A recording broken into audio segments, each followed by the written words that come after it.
Hoje é domingo, 22 de março. Quem fala aqui é o Dan Cava, responsável pela área de gestão da TAG Investimentos. O final de semana está terminando aí, daqui a poucos minutos a gente vai ter a reabertura dos mercados futuros nos Estados Unidos. A gente já tem alguns mercados de moedas. Acho que a minha intenção aqui não é tentar adivinhar qual vai ser o movimento de curto prazo dos mercados, porque vai se tornar cada vez mais difícil a gente ter uma noção disso. A volatilidade continua extremamente alta e a gente ainda tem alguns itens da equação que a gente tem tentado solucionar, que a gente ainda não tem algumas respostas, como posição técnica e nível de preços. A gente tem acompanhado, monitorado, mas sempre muito difícil a gente acertar esse ponto de inflexão de quando é que a posição técnica e o nível de preços vai estar ideal e o mercado começar a se estabilizar. Mas acho que a gente tem que continuar focados no cenário e nas medidas que estão sendo tomadas, que vão ser, em algum momento do tempo, grandes o bastante e suficientes o bastante para conseguir estabilizar, se não o mercado, pelo menos a economia. E a gente viu alguns avanços positivos no final de semana. Eles não são definitivos, mas de fato acho que foram sinais e talvez passos importantes que a gente tem essa semana, e todos eles do lado fiscal, né? Só lembrando que do lado dos bancos centrais a gente tem visto uma série de medidas, tanto do Banco Central americano, principalmente do Banco Central europeu, e de outros bancos centrais que têm o poder de manobra menor, mas que também sempre ajudam. Então, a última notícia que a gente teve é que o pacote fiscal que está sendo negociado no Congresso americano possa vir a permitir que o Fed compre bonds corporativos de longo prazo. Ele já pode comprar commercial papers, que são bonds, são títulos de dívida de curto prazo, mas isso seria um avanço expressivo na linha do TARP, que foi um pacote fiscal que foi feito de perto de 750 bi de dólar durante a crise de 2008. Então, o que a gente teve são sinais, rumores de um possível pacote na faixa de 2 trilhões de dólares que está sendo negociado no Congresso, poderia ir para aprovação ao longo dessa semana.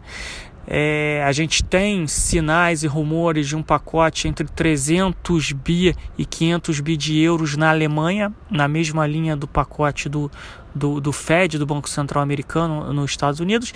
E a gente já teve alguns pacotes sendo anunciados no final da semana passada. Acho que o pacote inglês da Inglaterra foi o que me deixou mais animado, porque ele vai no cerne do problema, e o cerne do problema atualmente é de fato a sociedade. A população, são as famílias. A gente tem aí toda a economia de pequena e média empresa e de profissionais liberais que estão tendo uma interrupção da sua renda. E o que eu vejo no pacote americano, no pacote alemão e principalmente no pacote inglês, é o Estado garantir um percentual alto da renda de pessoas que ganhem até um certo nível de dólares, euros ou libras, né? Isso acho que ajuda, né? Não resolve o problema, mas de fato ajuda a diminuir o estresse que essas famílias e essas pessoas vão ter ou já estão tendo, tá? E obviamente que, aliado a isso, a gente precisa ter um pacote que garanta que as empresas consigam navegar esse curto prazo sem que elas precisem fechar suas portas, fechar suas fábricas, e elas consigam continuar operacionais. Acho que o momento é momento de pragmatismo, flexibilidade e agilidade, né? Acho que já existe um consenso. A gente leu aí diversas matérias de banqueiros centrais, de economistas no mundo todo, e já existe consenso do que precisa ser feito. Agora a gente tem o desafio de implementar. Alguns países estão implementando de maneira mais rápida, outros de maneira mais devagar, mas a gente tem o desafio de uma implementação. A implementação ela precisa ser rápida. No tocante ao Brasil, acho que a gente está caminhando nessa mesma direção. O BNDES hoje anunciou algumas medidas adicionais, além do que o Ministério da Economia já tinha divulgado na semana passada. De novo, não são medidas definitivas, mas sem dúvida alguma são medidas positivas que devem ajudar a sociedade a navegar esse período de certeza e de estresse profundo, tá? Então acho que do ponto de vista econômico a gente tem dado passos importantes para estabilizar. Os bancos centrais continuam atuando de uma maneira incisiva e agressiva, né? Obviamente que a gente precisa ainda saber quando que as medidas vão ser suficientes. E eu acho que uma coisa que deixa a gente mais animado, e acho que é importante eu deixar claro aqui que eu entendo nada disso, não sou médico, só estou lendo jornais, revistas, mídias sociais, ouvindo médicos amigos, que parece que foi encontrado um tipo de combinação de medicamentos que tem ajudado bastante a recuperação dos infectados com o Covid-19. De novo, estatisticamente, a gente ainda não é inconclusivo, porque o número de casos de recuperação são baixos em número, né? Em percentual das pessoas que tomaram e se recuperaram é alto, por isso a animação.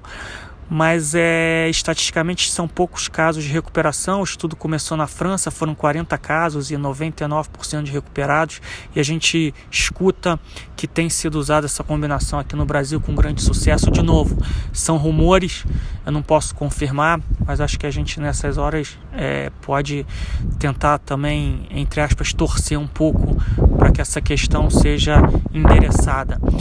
Então a gente vai começar mais uma semana, acho que a gente tem que esperar mais volatilidade, incerteza, continuar focado nas medidas e tentar entender quando é que o mercado vai achar esse balanceamento correto aí. Acho que o primeiro passo que acho que os bancos centrais, os governos estão tentando é estabilizar a situação, tanto econômica quanto dos mercados. A gente está com muita volatilidade ainda, falando aqui de mercado, né? O investidor ele fica muito avesso a tomar risco com esse tamanho de volatilidade. É circuit breaker quase todo dia na Bolsa Brasileira, por exemplo. Isso espanta o investidor, espanta a pessoa lá na ponta, né? Não estou falando nem o investidor, o gestor de fundo, mas o investidor final fica espantado, desconfortável. Então a gente conseguindo estabilizar essa volatilidade, acho que já seria um passo extremamente importante. De novo, é um período único, nunca antes vivenciado. Acho que as autoridades do lado dos banqueiros centrais estão fazendo o trabalho correto. Não quero entrar no mérito da discussão das medidas de contenção, de contaminação do vírus. Acho que virou uma histeria grande na sociedade. A gente está passando por um período parecido com o que foi a eleição. O Brasil e o mundo está ficando muito polarizado. Então acho que nossa intenção aqui não é entrar no mérito dessa discussão. A gente precisa estar focado no que vai resolver a situação econômica e a situação dos mercados. Então acho que minha visão é que a gente teve avanços, mesmo que pequenos e incipientes, mas positivos. A gente precisa ter a confirmação de algum deles. Esses pacotes fiscais eles precisam ser votados e precisam ser implementados e rápido. Acho que o segredo vai ser esse. Queria desejar uma boa semana a todos, se cuidem e estamos aqui firme e forte para mais uma semana. Obrigado pela atenção, pela paciência, um grande abraço.